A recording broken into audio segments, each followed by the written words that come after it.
it comes to force majeure classes of various contracts, there could be a dispute among the parties for non-performance due to COVID. Since this is a pandemic and a global phenomena, and different countries have different uh, lockdown sessions or the way they have treated the virus, people might get into a argument of, in our country it was not like this, in your country it is not like this, we were able to perform, you why can't you perform? All these things are going to come up. So this this is going to be an issue across the globe. I hope I'm audible. Headphone Somebody problem. message that my voice is low. Okay, thank you Sunil. uh, So this force major condition is going to be a big issue, and people will take different positions. It may trigger, and also if you see the High Court has also and Supreme Court has also extended the limitation period from 15th March until further orders. So these are the legal, avenues open. People who want to file cases, the limitation period is not considered during this lockdown period. And there are also a lot of financial constraints, challenges for freely receiving funds, financing agreement with friendly lenders, banks. Now the schemes have come for as MSME, so you will have to approach various schemes and see that you get your working capital flow. And also RBI has come out with a lot of moratoriums, and they have extended time for repayment of outstanding as on 1st March 2020, and has reduced interest rates also. So these are some regulatory relaxations which has come up. Next slide, Tupa.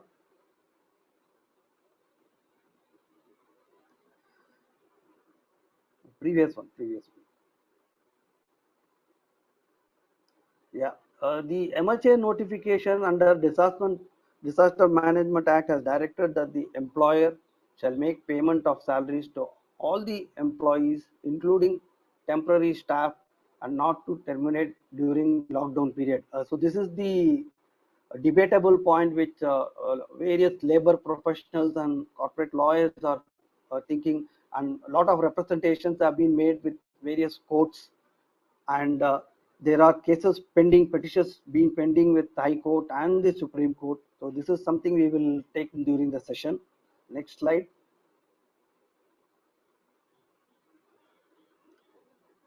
The employees, if they have to restructure his pay and shift, should follow the rules laid under Shops and Establishment Act, Factories Act, and standing arrows and other local, and ensure not to violate MHA guidelines. So today the guidelines and the local laws are conflicting each other. So the mantra is employers to obtain necessary permission both internally and local concerned authorities in case of deviation. It's better to take legal opinions and take expert guidance, have proper approvals, and take some decisions, because nothing has been decided, and all these things are unprecedented, and there is no fallback or possible repercussions to be found out. So I think it should be a well-informed decision being taken. Next slide.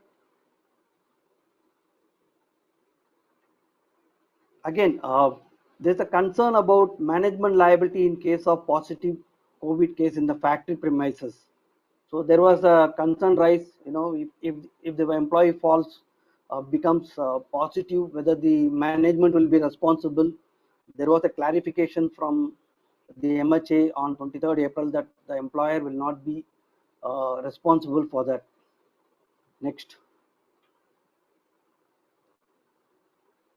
So what should the employer do to kickstart the uh, post lockdown and jumpstart the whole operations?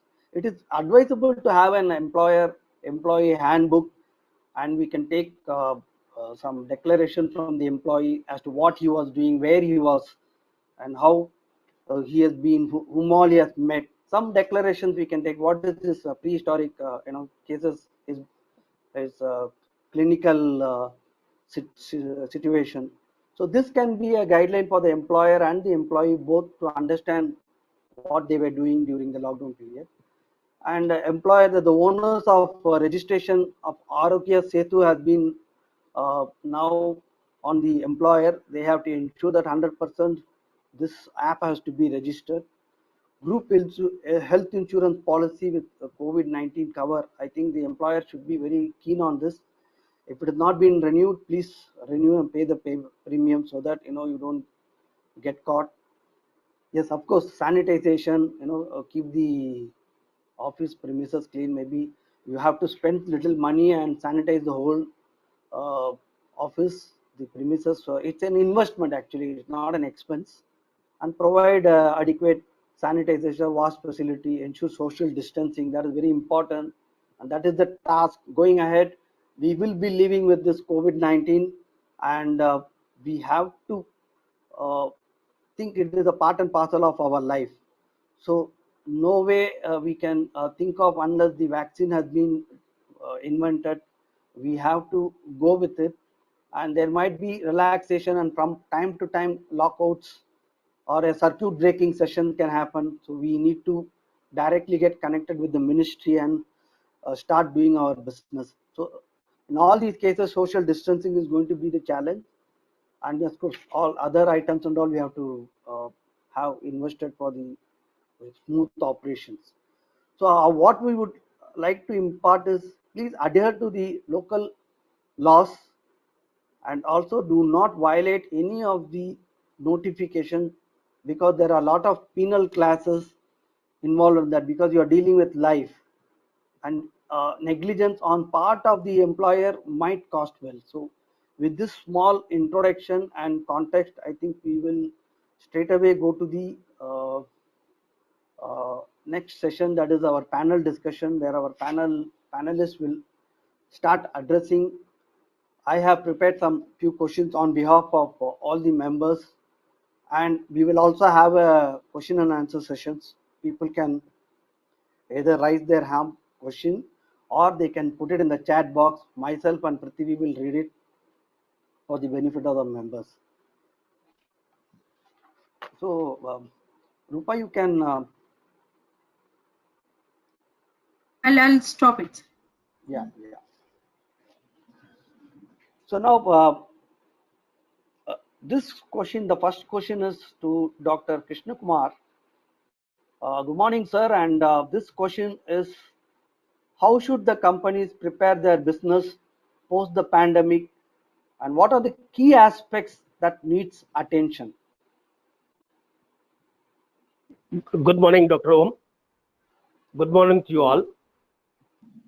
Apart from the legal, administration, finance things, which most of the other members would be talking about, I would be addressing basically on organizational restart. So the last many years, we would have heard, read, or attended many workshops on one acronym called as VUCA: volatility, uncertainty, complexity, ambiguity. We also would have been thinking as what is this animal VUCA like? We haven't heard, should we prepare? And I think this is a very right situation which we are all facing. There is absolutely, we are now in a VUCA situation. So what do we do? These are challenging times. Therefore, organizations require flexible planning. Normally, at the corporate levels, we do deliberate for few months about our business plan. Then we roll out, all the management members agree to the plan, we roll it out. At the current situation, I think the plan for 2021, whichever has been rolled out either in Jan or in March, may not be valid anymore. Now that has to change. So we have to have a very flexibility. Now, going ahead with the flexibility, the management team and all the organization members should have a positive mindset, a positive growth mindset. Let's just forget it that these are difficult times, all that. We have to just keep it aside. So when we are having this flexible plans we have to make, we need to make them more on a Q on Q on basis, on a quarterly basis. We cannot afford to look for the next 6 months situation or a next 12-month situation. We have to work out on a Q on Q basis, and also change our approach of doing the planning. Our planning, I think I would go back almost some 20-30 years back during in the management's premises. We used to talk of MBO, the management by objectives, and later on, of course, it has shifted into KPI and KRIs, etc. So now we need to fix certain goals objectively, realistically, and what we can achieve. Now, generally we make a organizational business plan, whereas now we have to make department-wise business plans, which will dovetail into the larger organization. Clearly, we require a roadmap for our business development, an operations plan, a HR plan, a finance plan. We need to get everybody on board to agree to these particular plans, because in this particular in the pandemic situation, things are not clear. There are a lot of uncertainty and ambiguity in whatever either the government guidelines or the market situation. As we are doing these particular business plans, we have to clearly write down at one document about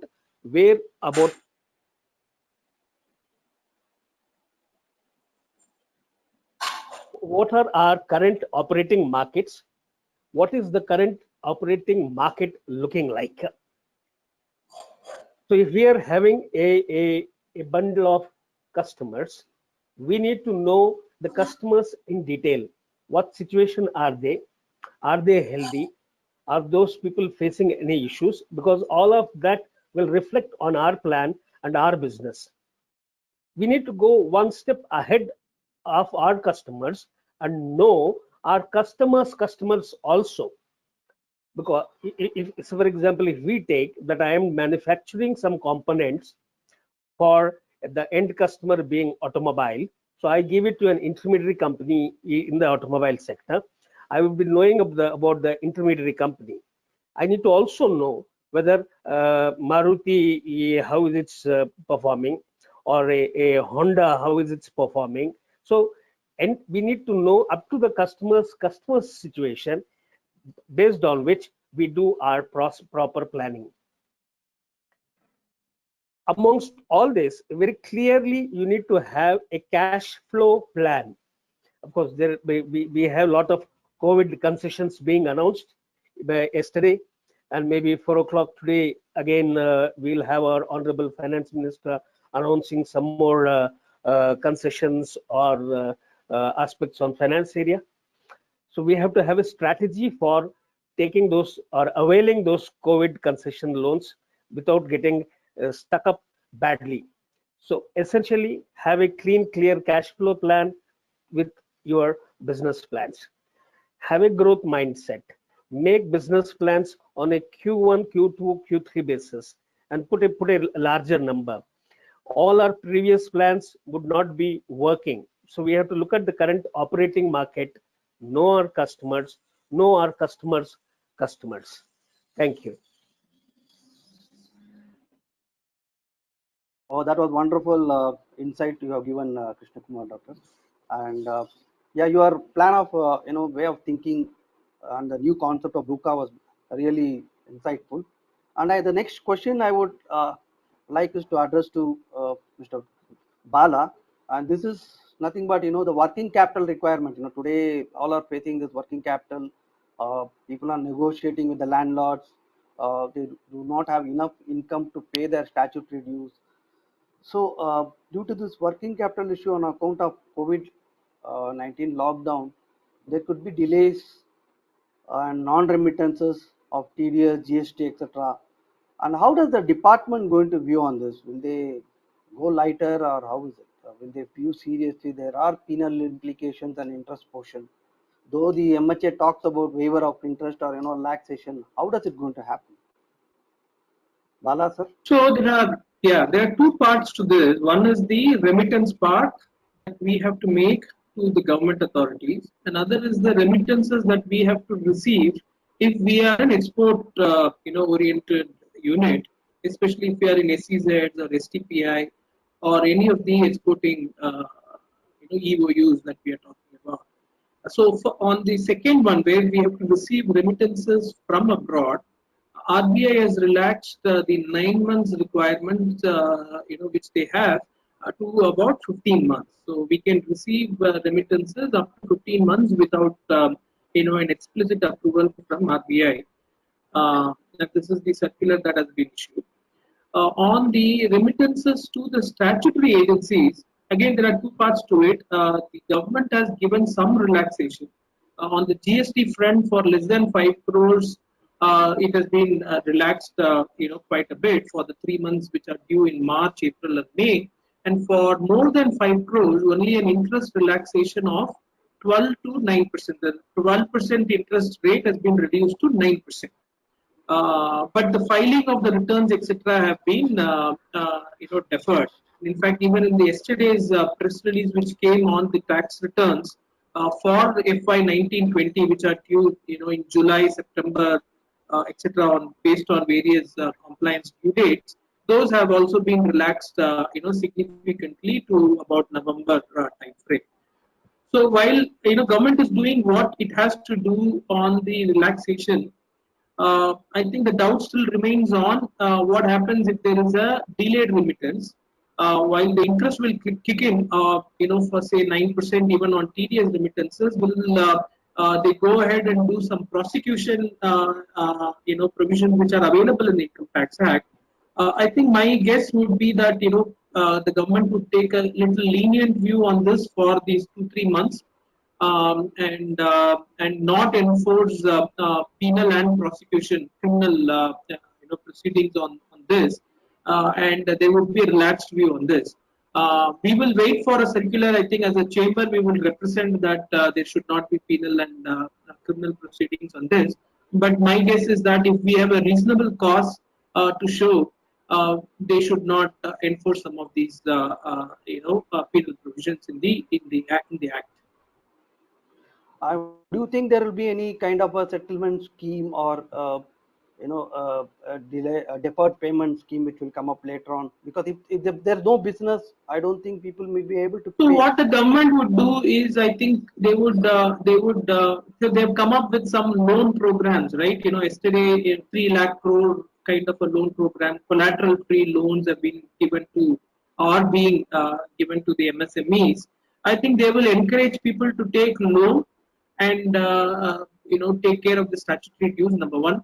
Number two, if you look at this GST and TDS, these are something that you have deducted from the payee, right? You as a deductor has made certain payments, so it's not that you have made the payment to the vendors, so you are just making a deduction out of that and remitting it. Or GST is something that you collect from your customers and then remit it. So government would view this as something that you are not out of pocket. But certainly, there is and there's one more loan program given by SIDBI. SIDBI has given a loan program for GST input credits. So if there is an input credit and you are not able to set it off because there is no output during this period, because there will be an input-output mismatch as well. So you can take a loan against the input credit which is lying in your register.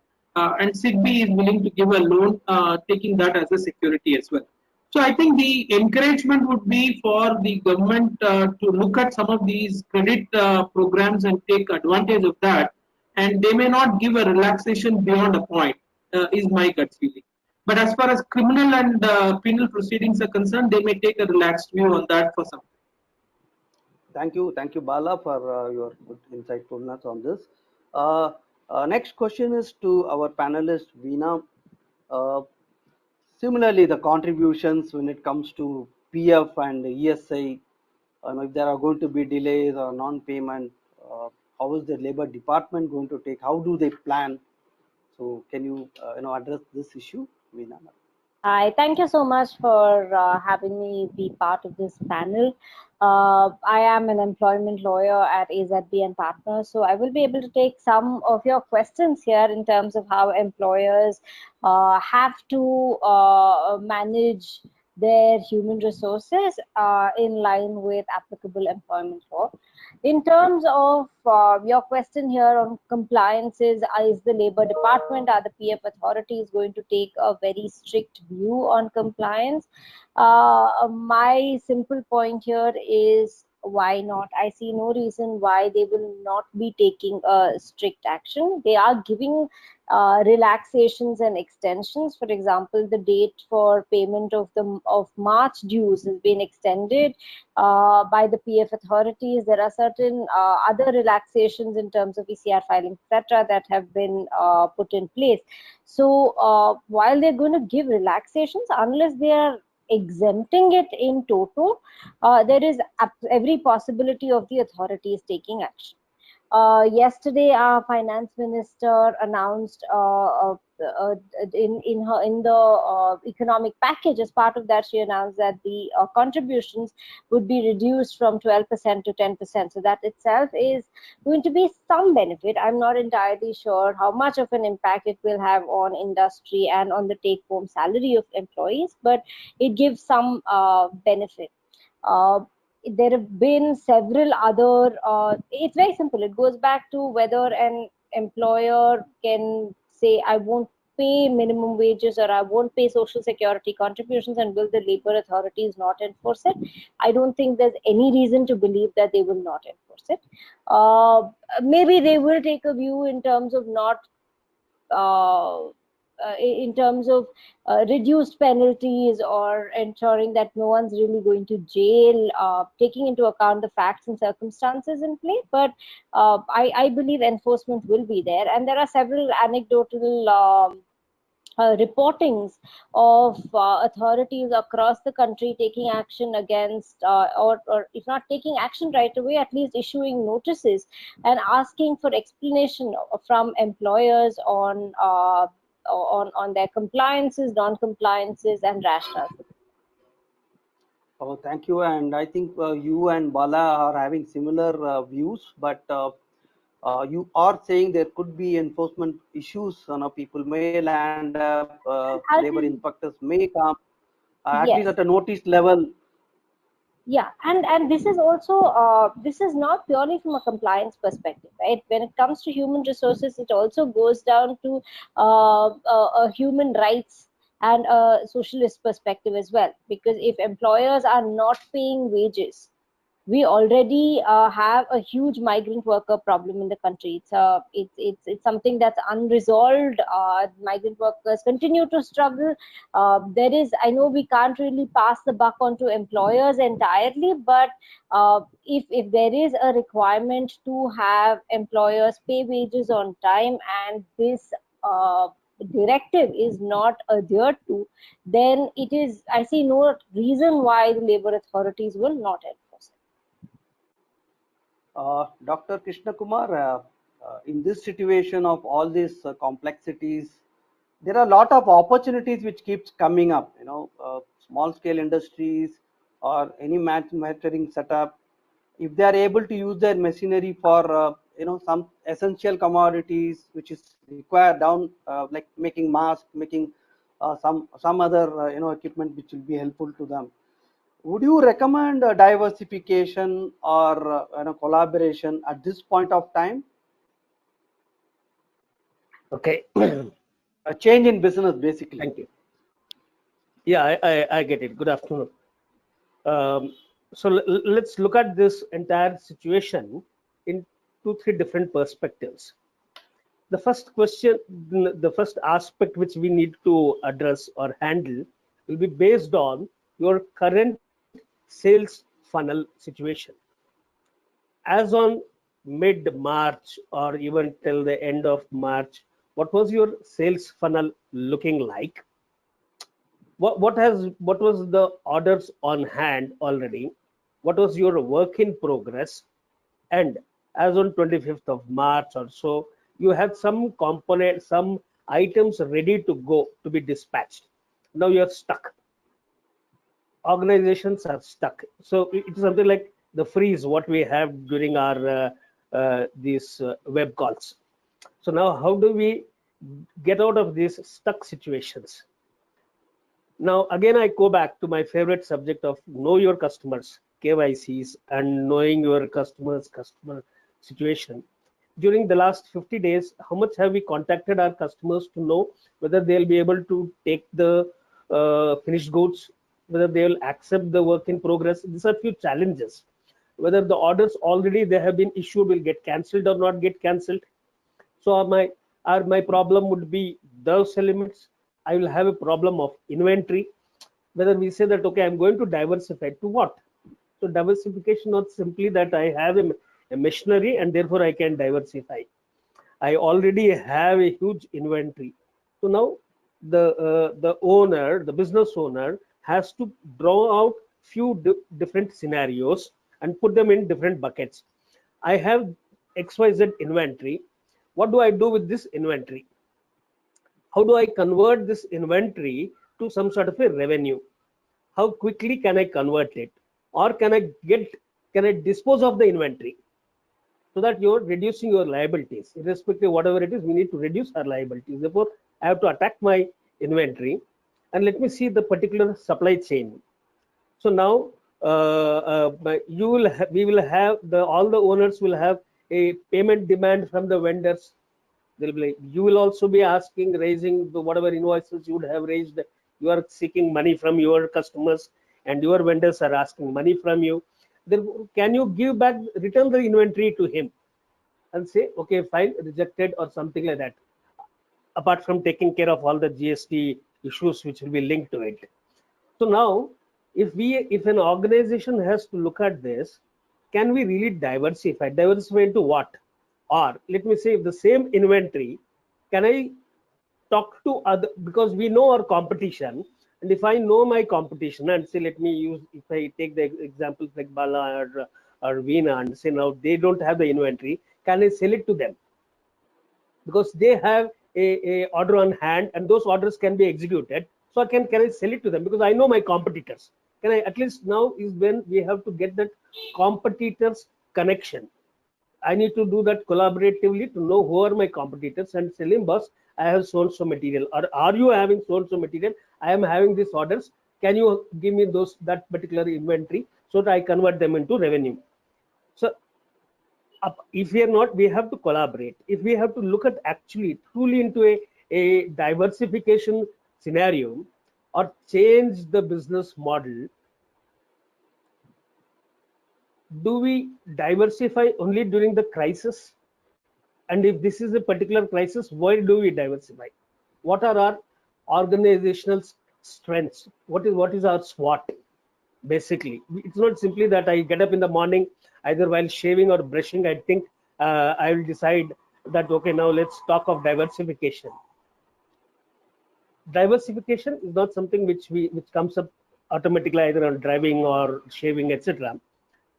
Because during the crisis, a wrong diversifications, which many of the organizations would have done in the past, again, many years, or we do wrong acquisitions, we get stuck. So how do we do a diversification? That requires a different plan. So I come to this particular situation of this material or diversification. We have a very old business saying called as which Theodore Levitt had written, called business myopia. So can we write down a detail about what business I am in, what is my business environment, so that from the current myopia of my business situation, can I make a larger picture of the business? If I am making it to nuts and bolts, how do I take it larger? To whom am I giving? So therefore I have to come out of my business myopia. Only then you will be able to plan what diversification, what is my inventory utilization, how do I use it. Important here will be again the manpower. Now we have the migrant laborers moving away. We would have some manpower moving away to say now we have a huge number of manpower moving to North Karnataka back to their homes for some time. So what do I do? So therefore we have a situation. I have limited manpower. I have my limited resources. So we need to have a quick plan for that. So what will be my business model? Shall I make half of some document material and give it, or shall I go sit with my customer and ask for larger orders or of a different orders where my machines and machinery can be used?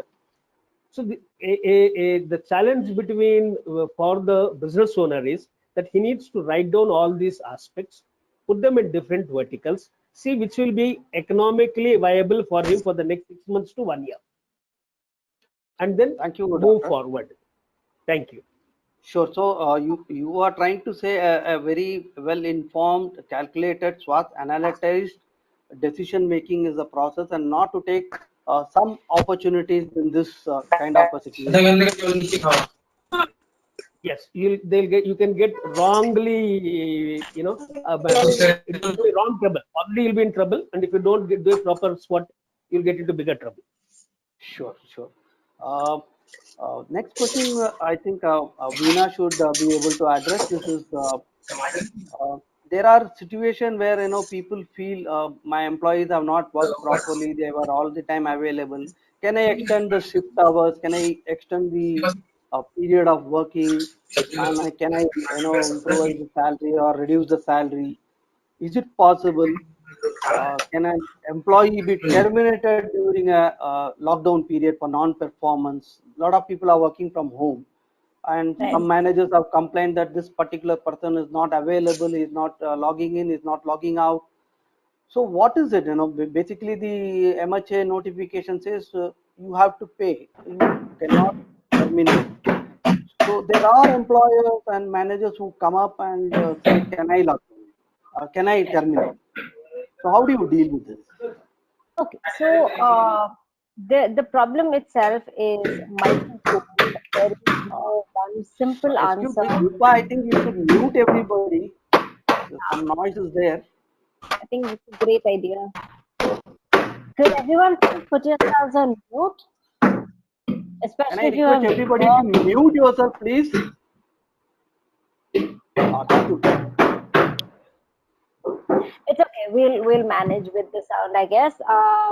So the question is quite complex, and there is no one simple answer to this. I'm going to say what we lawyers very often are accused of saying, that everything, the final answer will depend on the facts and circumstance of the matter that you have. Again, earnest request for everyone to please put yourselves on mute. Prithvi, can we mute everybody?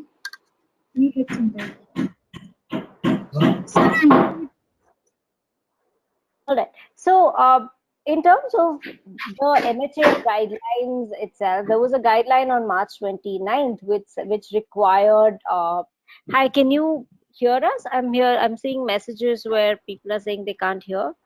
Can everyone hear us? Om Prakash, can you hear me? Yeah, I can hear you. I can hear you. Excellent. Okay. Yeah. So I was saying that there has been a guideline, like you rightly pointed out, requiring all employers to pay wages without any reduction. There have been advisories by the central government asking employers not to terminate employment, and in some states it's become mandatory.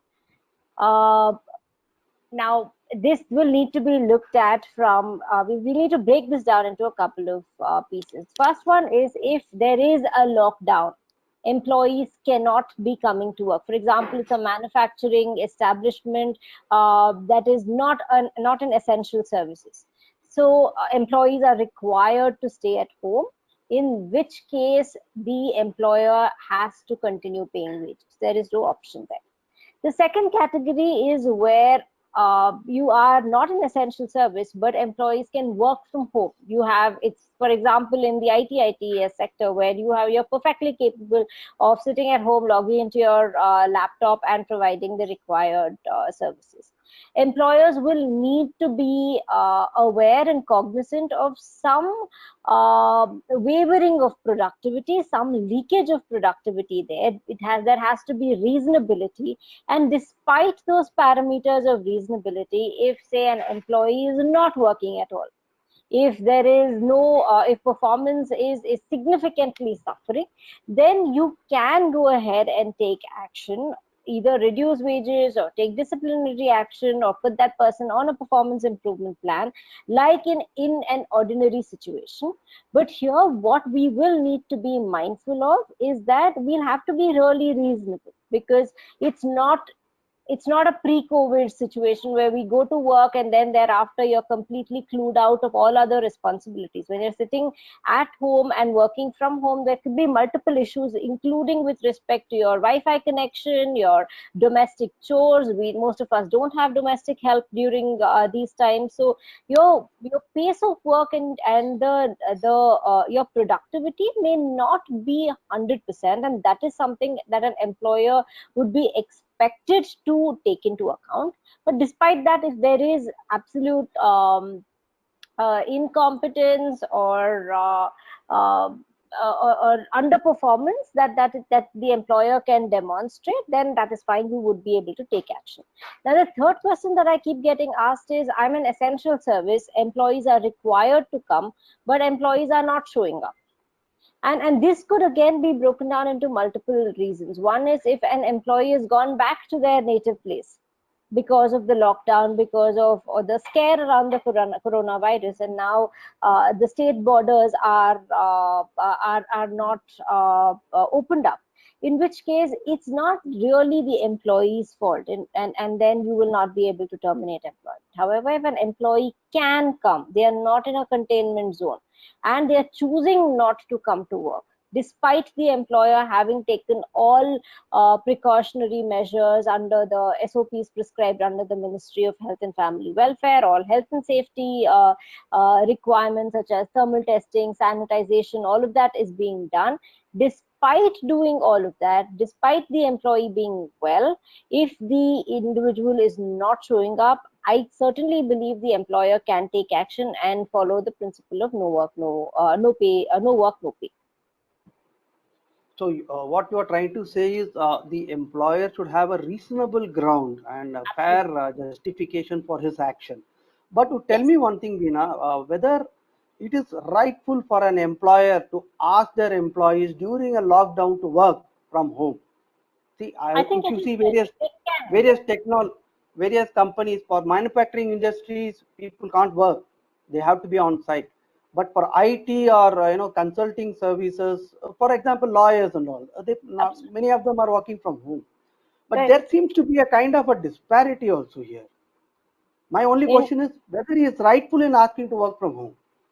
I think it's absolutely rightful. I think as adult individuals, we also need to take ownership of the kind of work we do, and we should look at it as a privilege to be able to work and earn the money, rather than if we are able to.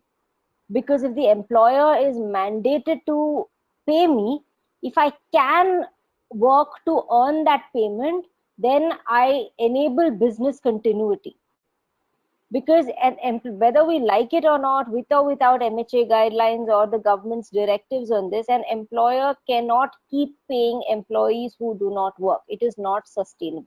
It can be there, it can happen for 1 month, 2 months, 3 months, but ultimately, if there is no work being done, if there is no business, then the organization or the establishment will need to shut shop. So we need to have some kind of accountability, and which I'm seeing a lot with employees as well. And it's been quite heartening to actually see lots of employees, especially in the manufacturing sector, come along with their trade union representatives to offer alternative structures, or to offer they themselves are volunteering to take wage cuts, to say they don't want certain allowances such as say a uniform allowance or a travel allowance, which is not which is not coming into picture because they are not really traveling for work. So employees are voluntarily giving up certain allowance and certain payments in lieu of business sustainability, with the promise of sustainability.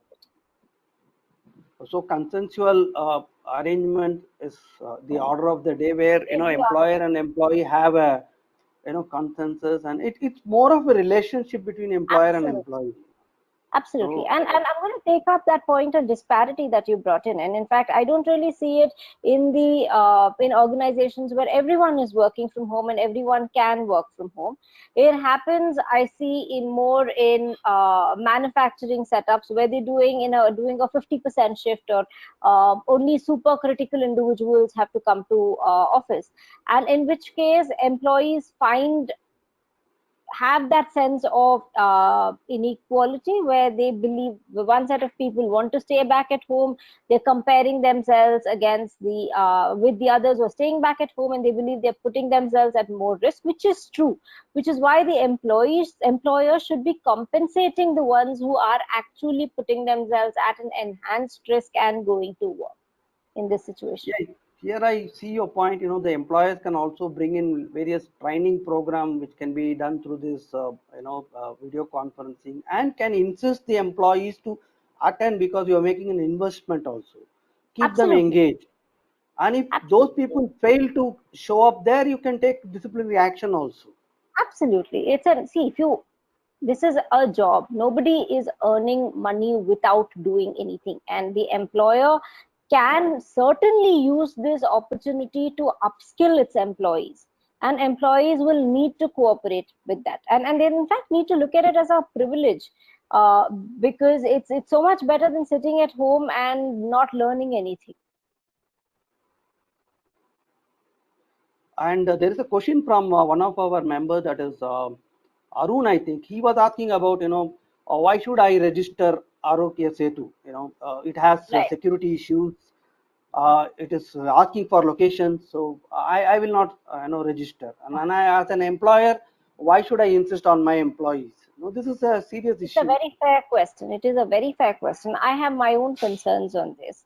However, it is a directive which has come from the government, and it very clearly says that the employer is accountable for ensuring that all employees have registered on the Arogya Setu app. Now, this itself, I will have I see many flaws in this, because how is a directive like this assuming that all employees in this country have smartphones that can enable downloading an app like this?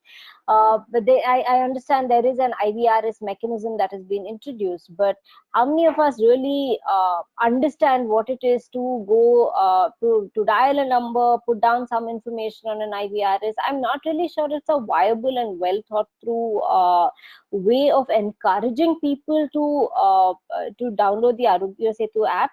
It's the privacy concerns have already been raised via a petition before the Kerala High Court. The Kerala High Court has asked the government to explain how they're going to enforce something like this, and we'll just have to wait and watch. And as of now, I would simply ask employers to encourage their employees to download the app and maybe provide undertakings that they have. But beyond that, I think we'll all need to be respectful about what people do with their own private phones. So it cannot be an optional, because there is a directive, and if employees are not following, we have Educate, all yeah. the right to insist on that. Yeah, you Uh, insist, but what would you do beyond that? Would I be terminating an employee if they don't download the Arogya Setu app? No, I wouldn't. All I would say is every day I will put out a notification. I will remind people to download the Arogya Setu app, but people who have strong concerns with respect to the privacy of the app, etc., will need to document their concerns and move on. We'll have to have a and should practical I approach. report to the local authorities that these are the set of people I'm not able to insist, and they are not registering? Do I have that onus? No, I don't think you have the onus to make a complaint to the police or the local authorities. You No, make a it's an list of. information, not a complaint. It's an information that, look, 60% have registered, Baki 40 are not interested in it. So, Do I for have to example, keep them informed? At least I should have a log. Yeah, there's nothing at the moment which requires you to inform the authorities on a daily basis. There is a self-declaration form that every every establishment that's already started operation in Karnataka to provide, and that has a declaration around the Arogya Setu app. So that's something which says that I will be responsible to encourage my employees to download the Arogya Setu app. Thank you, Veena. And Bala, there is one question from N. Ravichandar. It's on the chat box. It is talking about reduction in TDS rate and reduction in TDS leading to shell out more advanced tax. And what about interest under section 234A and 234B? And reduction in TDS is not a relief at all. Do you agree? So one of the So members yeah, has raised. so I agree that reduction in TDS is only a very minor cash flow blip that the government has provided. That's because what is not deducted as a tax at source, you are required to pay as an advance tax. Starting from June 15th for the corporates and from September for the non-corporates. So you will have to increase your advance tax to that extent. So what is not deducted by TDS, you will have to shell out as advance tax. But the advance tax is also something which is spread out, right? It's not that you have to pay the 100% of advance tax in each of the quarters. So to that extent, there is a minor cash flow effect that one would see if there is a reduction in TDS. There is no corresponding reduction in the interest rates for 234A, B, or C. And therefore those would continue to be available unless it's going to be relaxed in the next few sessions of the finance minister. If she is bringing out some more direct tax proposals as part of the financial package, we'll have to wait and see. But as of now, what is not deducted as a TDS, you have to shell it out as an advance tax. And Ravi's question is correct. But there's Bala, one more provision that I wanted to highlight on the TDS that you deduct from your, say employees, the 192 provisions and certain provisions. There's a rule called Rule 13 income tax rules, which allows you to pay those TDS, on a quarterly basis instead of on a monthly basis. And for this, you will have to make an application to the assessing officer, and he has to take an approval from the Joint Commissioner. And once they allow that to be made that way, you will be able to convert your monthly remittances of TDS to quarterly remittance. And that's possible, but that requires a special approval by the assessing officer, the TDS assessing officer. Okay. Do you see any proposal from the government to reduce the tax percentage or the slab, or relaxing the tax for corporates, those who have not made any money this year? We'll have to wait and watch their because the government has not completed its announcement on financial package. I doubt whether they would reduce tax rates at this point in time, because they have done a 15% and a 22% rate for the corporates. They did some relaxation in the form of a new tax regime for the individuals, where they provided a new set of tax slabs with no deductions and exemptions. So I doubt that there would be any changes in the tax rates, but they may provide some special deduction or something for COVID-related, contributions that you make or anything of that sort, which is not covered by ATG. So we don't know what is going to come out. We have made some specific suggestions, recommendations from the Bangalore Chamber on giving certain provisions like accelerated depreciation or depreciation allowance for new investments post-COVID situation, so that the investment activity can be kicked in. We have also made recommendations on reduction of MAT rate from the current 17.5% to 10%. So we have made various recommendations in this regard. But I think the industry associations, whether it's Bangalore Chamber or any other chamber, we have not made a specific request on reduction in tax rate. What we have asked for is don't increase the tax rate by say levying a COVID cess or something. I think that should not be resorted to in this time. So what we have asked for is don't increase the tax rate. We have not asked specifically on reduction of tax rate. So you may see certain other exemptions or deductions, but certainly not a reduction in the tax rate is my view at this. Okay, and this extension up to this June 30th, what does it not include? Some people are getting confused. Whether the registration, if there is going to be a GST registration, does it imply for that? What is not included in the extension? So anything which is a monthly regular compliance, right? Those have been put off. Say for instance, there is also something called as the composition scheme, right? In the GST, and you have to make an election for the composition scheme. That has been put off in terms of the extension. But like for registration, I think those registrations have not been relaxed. If you have to take a new business, you have to take a registration for GST. Those are certain things that you will have to do, because and anyway those are online applications. So those have not been relaxed. Anything which is a monthly compliance, those have been given some relaxation. Okay, and Veena, this is on the yesterday's announcement of reduction in the contribution. 12 Yeah. to 10%. I think one of our member has questioned this. Tapti Ghosh. She has a question for you. What are the options that companies may consider? Is it a mandatory 10 to 10%, 12 to 10%? Is it fixed on the CTC? How is it? Okay, so this is PF like it always was, where you contribute 12% on basic plus DA and retaining allowance. Now you only need to contribute 10%.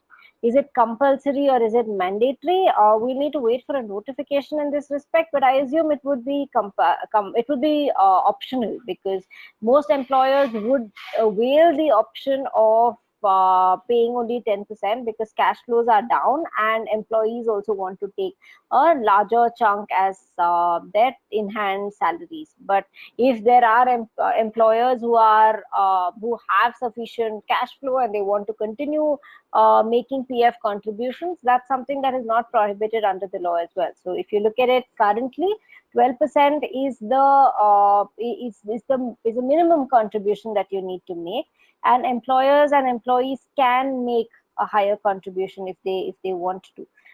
Similarly, under this as well, I believe it would be an optional benefit.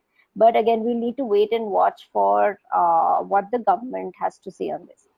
Now, the second part is, for most companies, a fixed CTC has been maintained. What are the options that the company may consider? Now, this fixed CTC concept actually has created some amount of a havoc in the PF regime itself, which all of you would be aware of in terms of how basic wages have been structured. And there was a Supreme Court judgment last year which essentially said that any payments that are made universally, definitively across the board, would need to be, and then they're not hinged on performance or any particular criteria, would be considered basic wages. So the same rules will apply here.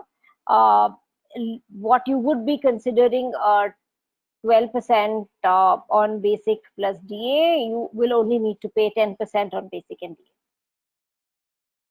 Another question to you, Veena, is that now that the ordinance has been very clear on to mandatorily make the payments of the salaries, and various petitions are lying at various courts like High Court, Supreme Court, all have reserved the judgment, and no courts have passed any stay order on. I don't believe there will be a stay order in this respect either. Hello?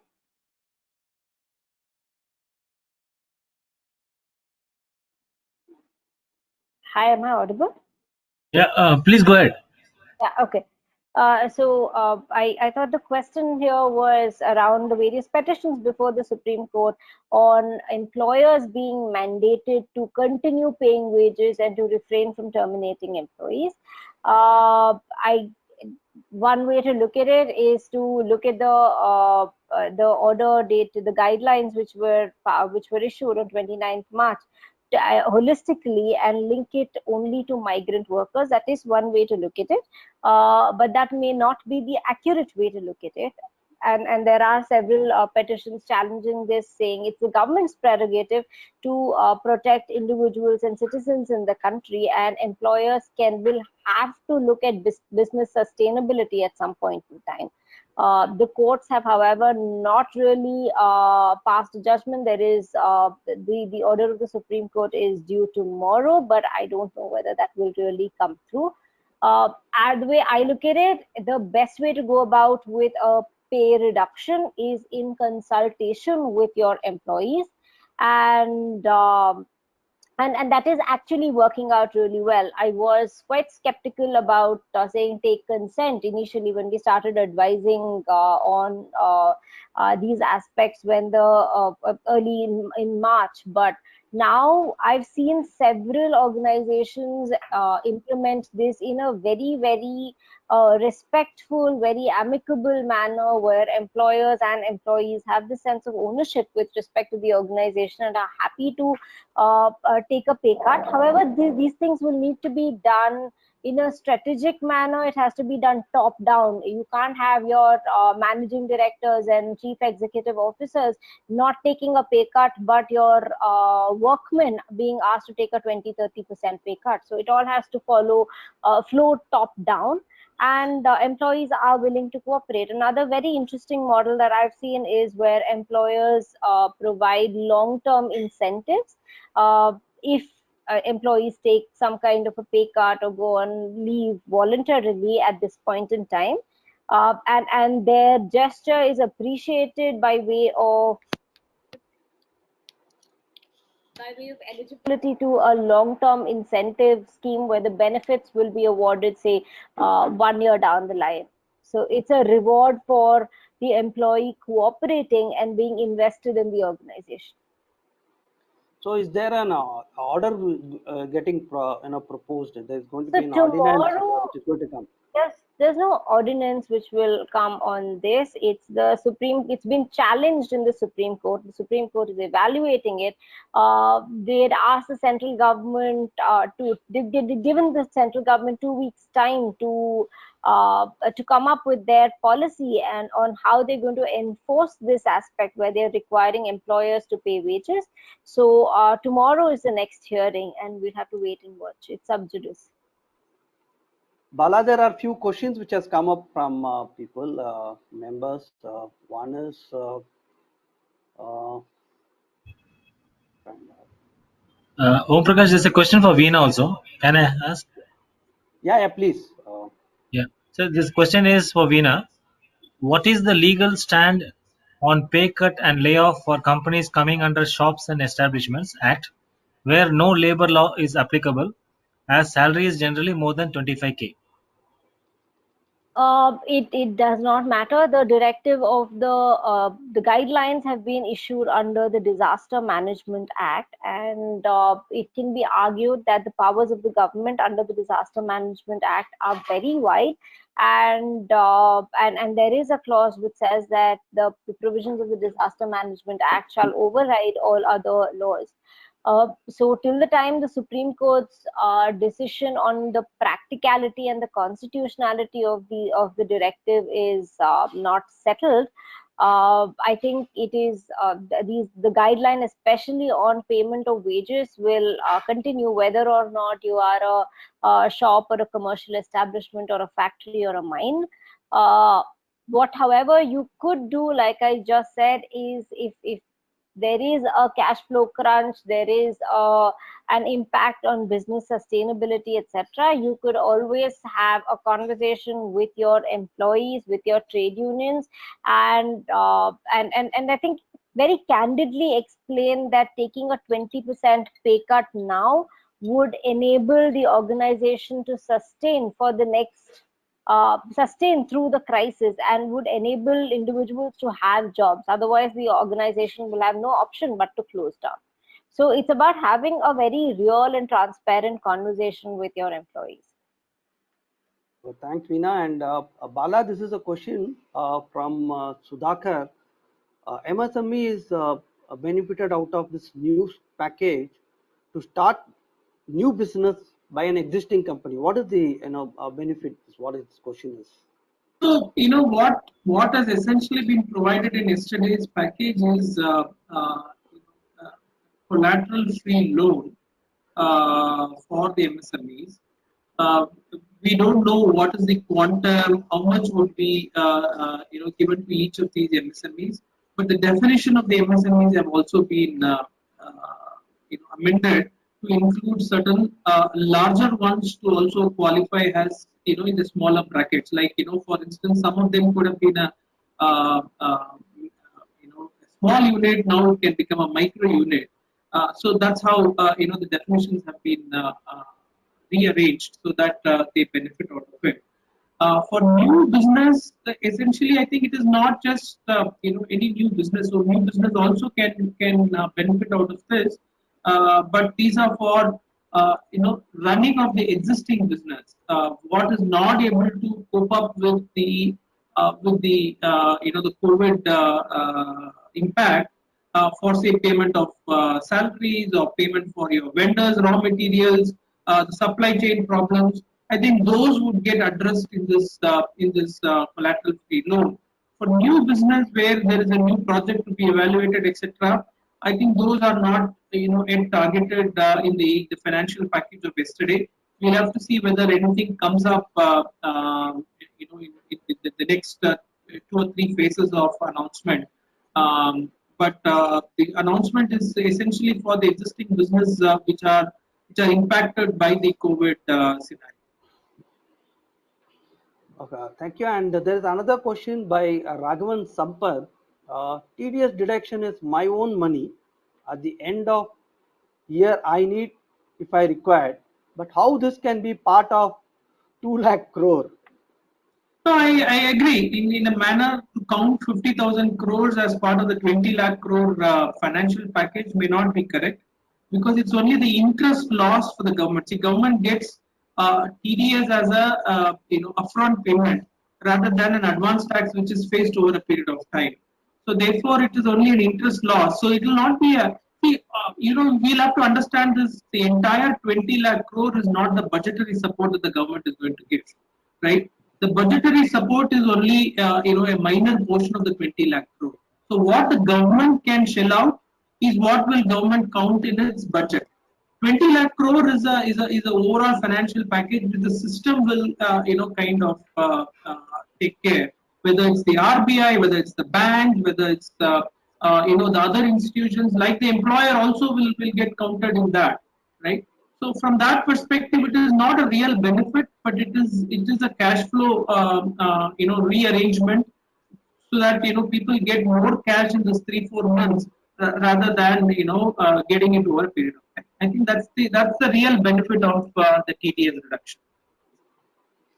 Okay, and to the entire panel, the Prime Minister was talking about Atmanirbhar. What do you expect out of it? It's a very big jargon, and a lot of questions are on mind. And after that, we had the Finance Minister coming up and giving some schemes to MSMEs, and on a daily basis, it's going to go. So, Dr. KK, any views on this Atmanirbhar? Okay, thank you. So Atmanirbhar, as usual, it's a new coined word, but the framework of this has been almost 35 odd years back. So, but in a different formats. We had this same Atmanirbhar slogan during the Rajiv Gandhi's prime ministership days. Now, the cliche here is there are companies who have understood what this Atmanirbhar is. They have leveraged it, they have implemented it, and they have reaped the rewards of this Atmanirbhar Abhiyan in a different ways. For example, during those days, when I was working in in a large PSU, what I knew was the companies like Larsen & Toubro, Thermax, they leveraged, they implemented this Atmanirbhar concepts, whatever Rajiv Gandhi brought out, and today we are seeing them as really large organizations. At the same time, the PSUs, actually this Atmanirbhar was supposed to be a slogan for the PSUs those days. The PSUs which were competing against these companies, today they have wound up and they have shut shop. Maybe like BHPV, Triveni, Bharat Pumps, there have been a number of organizations. So, but Atmanirbhar, if we have to look at it, it is not a simple one day workshop. It's a long-term process. It's a strategic business planning. So I have to look at Atmanirbhar in a format of 3 years from now, 5 years from now, 7 years from now, and get into a system what we call it as backward integration and forward integration. A simple situation what Reliance Industry implemented of Atmanirbhar. You'll see them. That is the big size what they have grown. So we need to understand this on a strategic level and not look for a 6 months base, and it requires a very holistic approach where the management or the board members, they may require to have some external people to also involve and give a new vision or new eyes into the business. Therefore, there should be a good Atmanirbharta, backward integration, forward integration, and do it in India. Thank you. So there could be a lot of reorientation in the organizational setup, and the thought process, the generation, all these things will get into the. And we are also talking about Make India in this Atmanirbhar. Any take on from? Yeah, Atmanirbhar basically would be a Make in India, a different Hindi word, and this has been in the process. As I mentioned, there are companies who have really used this and they have made. Like we had yesterday our Honorable Finance Minister mentioning about up to 200 crores tenders being for the Indian companies, not necessarily that it will be global tenders. So this situation was there even when Rajiv Gandhi came in, but a lot of dilution happened. People went away different. But if these guys again come up, if we are able to understand that 200 crore, which are the PSUs, CPWDs, or the government agencies putting up those tenders, what is that particular tender, what sort of a backward integration I can do so that I can participate in the tender. This is an organization has to look at it holistically. The board has to really sit, and I would normally suggest the boards have to look whenever they meet as a Atmanirbhar as one agenda item. What is the organization doing? What is it? We are becoming self-reliant. Yeah, Okay, it's a good thought and good direction actually. Yeah. Yes. Thank you. And Bala sir, would you think the Atmanirbhar is going to have a setback on the FDI, Make in India? Would it relax the shareholding structure, 100% UOUs? Will there be any issues on that front? Will FDI undergo a change? No, I think self-reliant is not about the money. I don't think FDI is all about the money which is needed for the investments. And if we have to unleash liquidity in the market the way the government is talking about, and the government would do, in my view, I think the banks. There was also one more question on how would the banks react to this, right? And I think this is an opportunity for the banks to really come out of the shell that they were in for last 15, 20 months, because the credit was not growing at all in the country. So now I think with government coming in and giving some kind of guarantees, for the 3 lakh crores, I think it is entirely guaranteed by the government. and for the other 20,000 crores where it is a subordinate debt, first 20% will be picked up by the government, right? So those are things that are going to increase the liquidity in the market. I think the credit growth would be seen. So for that you would need a lot of foreign money, FDI as well.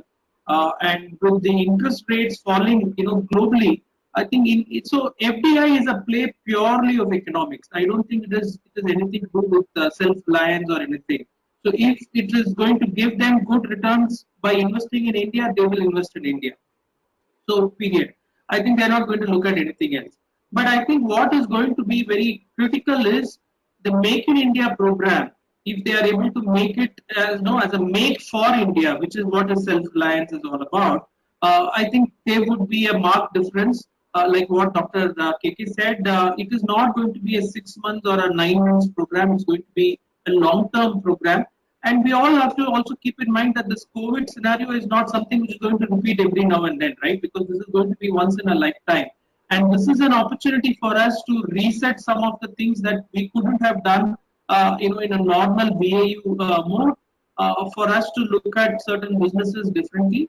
This provides us an opportunity to do all that, at this point in time. Because this is like, some of your strategies, and if you are able to build on this and not dilute, to what Dr. KK also mentioned, don't dilute some of the things that are coming up for next 2-3 years at least.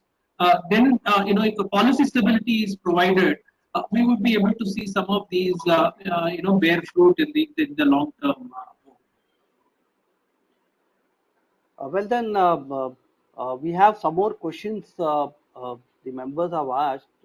Couple of questions I can trigger is a question from Susan Matthew. Is there any prescribed format of the application under Rule 33 for quarterly payment of TDS, or just a regular letter will suffice?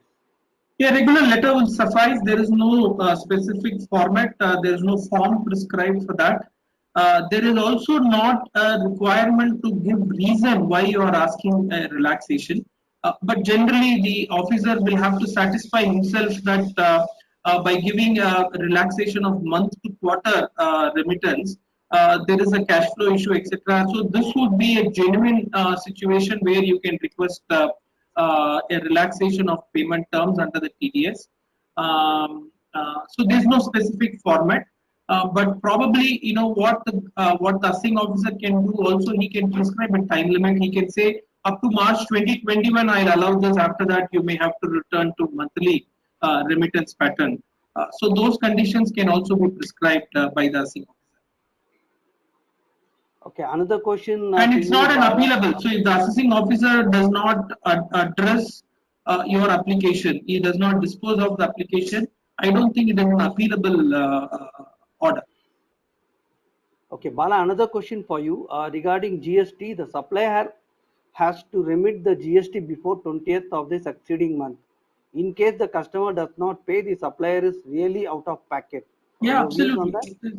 It's an out-of-pocket situation. We have taken this up as part of our recommendations also. We'll see whether the government comes up with any announcements on the GST. We'll wait and see whether that comes up. But as of now, yes, I agree that we'll be in a really out-of-pocket situation. Yeah, this question is for Veena. Since PF contribution is part of CTC, whether the reduction from 12% to 10% will really help the employers? So whether the employer can take a plea, it is a SAT. Yeah, so the question here is whether it is a reduction, whether the CTC is automatically reduced. So the way I'm looking at it is I'm looking at it in spirit. The objective of this benefit that was provided yesterday is to ensure that the employers' cash flow issues are addressed to some extent, and therefore they need to contribute lesser, and for employees to have a higher take-home salary. And if both of these objectives need to be achieved, then it's right to automatically aim towards automatically lead to a readjustment of the CTC. However, like I said before, we need to look at the formal official notifications in this respect. Currently, what we are relying on is the announcement of our finance minister. So let's just wait and watch. But my view is it would result in readjustment of the CTC. Dr. KK, an interesting question from Raghavan Sampath. What could be a impact on banning FDI from China? It's not in the card, but it's a wild guess. No. I think this China phobia, it will be a short-lived. This is not going to be a long-term thing, and in the coming 6 months, everything will be back.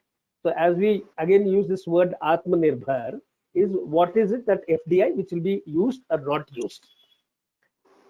A very simple thing, with your kind permission, just 1 minute. There is something called as on the pollution control, mainly on the air pollution control, we have the NOx and SOx controls, the nitrous oxide and the sulfurous oxide controls. The technology what China has is almost a 1/3 of whatever we can either get from the US or the Europe. So it's very difficult for India to not take that FDI or those companies which will come with those technologies. When we say let the November, December come, we will start shouting about pollution. Today we are all saying that we are having a wonderful atmosphere but wearing a mask. That time we will have to again still continue wearing the mask. So that's when again this FDI and all will come. These are some sort of emotional subjects at this particular period. So you will have to do, like you do Thalia, you do candlelight lighting. So these are some emotional things. This is a short while. So we'll have short-lived. Because China is coming with 2 huge car factories are coming. We cannot stop their cars coming to India. Exactly. That's no less than about 10,000 crores investment. Veena, there is one more question to you. This WFH, work from home, will it be legitimized, or will there be a change in the legislation? Yeah, it is already legitimate. It is fully, I mean, a huge population of this country, not half, a fairly large working population, especially in the IT, ITES sectors, are all working from home now. The work from home model comes with its own challenges when it comes from a legal perspective. Unfortunately, like all of you are aware, our legislations are dating back to the 1940s and 1950s, and therefore they've not really thought about, our legislations don't contemplate a situation where people are sitting at home using Wi-Fi connections and working from home. So yes, there is a significant rehaul of our employment laws that would need to be brought in to enable individuals to seamlessly work from home, including aspects around confidentiality, aspects around health and safety, overtime, how are we going to monitor how many hours an individual works. So a lot of these things, the law will dictate. A lot of these things have to be really tightened up by robust employment policies that the employer puts in place. Thank you, Veena, and I think we have covered almost all the questions. Any questions? Anybody wants to question? The floor is open. Om, can you hear me now? Yeah, I can hear you. I can hear you, Subbu. I can hear you. My name is Subramanian. I'm a chartered accountant and CEO for StarMark Software. I just have one question to the panel, and anyone can just take this up. See, the government had come yesterday with the plethora of lot of like 20,000 lakh crore the stuff, and it is pretty good. But my only question is, does it not make more sense to waive off the, see, they have, with respect to PF, what they have done is they have given reduce the rate of interest from 12%, reduce the contribution from 12% to 10% for 3 months. Instead of that, why don't they just waive off the entire PF contribution of both the employee and employer until 31st of March? Will that not be a better option? More money in the pockets of the employees. Will that not make a better, better package per se? That's just my question.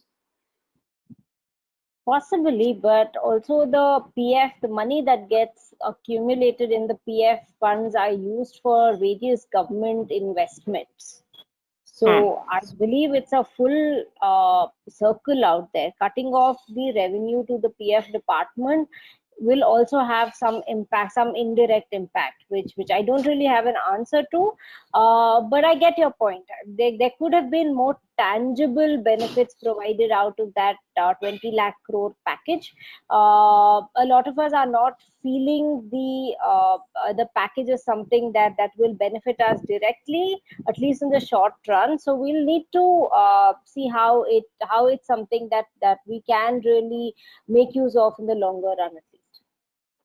Veena, just on a lighter vein, the package is like, the CTC which the employee get on hand, right? The difference between Correct. CTC and take home. Correct. You're right. Yeah. Subramaniam, And Subramaniam, the don't- cash outflow per se has hardly been 50,000 crores.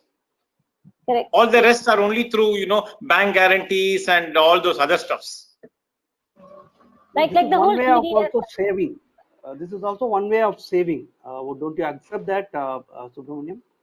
The employees, PF contribution by way of deducting, we are saving for the future. But Om Prakash, we're talking about a time when employees probably need money to make ends meet. They're not looking at savings in the time of a pandemic. Oh, So- they have to be alive to enjoy what they're saving now. Which is At least their kids. No, What but do I leave for my kids? the whole concept of a forced saving is a little so individuals can decide how much they want to save. Forcing a saving on people, especially during times like these, could be a little harsh. But that said, I'm sure the government has its own reasons for reducing the percentage of contributions rather than waiving it off entirely. There's another question from Raghavan.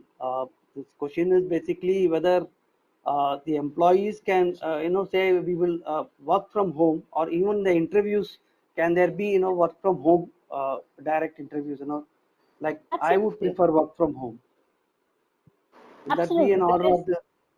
Yeah, it's everyone's talking about the new normal, and I've seen now there are news snippets about employers saying they want to work from home permanently, at least for the next few years, because it saves on infrastructure, it saves on various other issues that come along with having a physical space. Okay, there's another question whether this relaxation of 2% contribution is across all the industries. I think it's. I think it is. I think it is. But we'll again need to wait for a notification on this. No, other than PSU, it's applicable to everybody, is what the fine print says. So the only fine print I have seen on this is that presentation which was circulated by the government yesterday. But for this to be implemented, there will need to be a formal notification from the PF authorities. So we need to wait for that to see who is covered, what are the other thresholds that they provide. So we'll need to wait and watch before making any conclusions on this. Thank you, the panelist, Dr. KK, Mrs. Veena, and Balasubramaniam, and all the members who had actively participated and made this interactive session a very successful and very knowledgeable and a good takeaway from all the panel with expert people. Prithvi, I would like to close this interactive session, and maybe we can reassemble sometime at a later date, because a lot of things are coming up. We could have a series maybe coming with the same panelists if you feel, or we can also enhance the panel and go on with a lot of clarifications which all the employers and employees would require in future. Sure. On to you. Sure, Om Prakash. So on behalf of the Bangalore Chamber, we would like to thank all the participants for taking out their valuable time to participate in this entire session. We also like to thank all the panelists and also Dr. Om Prakash. Thank you. Good afternoon. Thank you. Yeah, thank you all. Thank you. Yeah, thanks. Thank you. Thank you, everybody. And the Thank you. chairman, Mr. Ganesh Subramaniam, would you like to have a few words?